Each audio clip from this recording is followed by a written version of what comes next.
আদালতে ইশরাক হোসেনকে বৈধ মেয়র ঘোষণার পর নির্বাচন কমিশন থেকে গেজেট প্রকাশ করা হয়েছে, কিন্তু ইশরাক হোসেনকে এখনও মেয়র হিসেবে শপথ পাঠ ও দায়িত্ব বুঝে না দেয়ায় আন্দোলনে নেমেছে ঢাকাবাসী। ঢাকা দক্ষিণ সিটির নগর ভবনের মূল ফটক বন্ধ করে দিয়ে অবস্থান নিয়েছে ইশরাকের সমর্থকরা। আদালত থেকে বৈধভাবে ইশরাক হোসেনকে মেয়র ঘোষণার পরেও কেন দায়িত্ব বুঝিয়ে দেয়া হচ্ছে না তা নিয়ে প্রশ্ন তোলেন বিক্ষুব্ধ ঢাকাবাসী। নগর পিতা ইঞ্জিনিয়ার ইশরাককে তারা ক্ষমতায় বসতে না দিয়ে তারা ষড়যন্ত্র শুরু করেছে। হাসিনা চলে গেছে, হাসিনার দোসররা এখন আছে।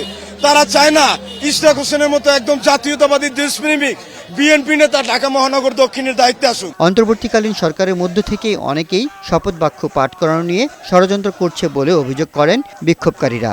নগর পিতারে তারা শপথ গ্রহণ করতে বলছে, এরা কি করতেছে, টাল বাহানা করতেছে।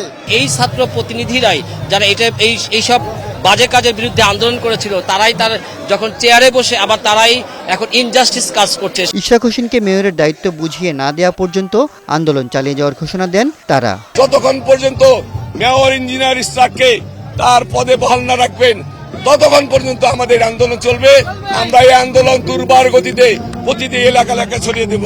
অবস্থান কর্মসূচির ফলে বেশ কয়েকদিন ধরে বন্ধ রয়েছে নগর ভবনের সব ধরনের কার্যক্রম, ফলে ব্যাহত হচ্ছে নাগরিক সেবা। এস এম সুমন, বৈশাখী সংবাদ, ঢাকা।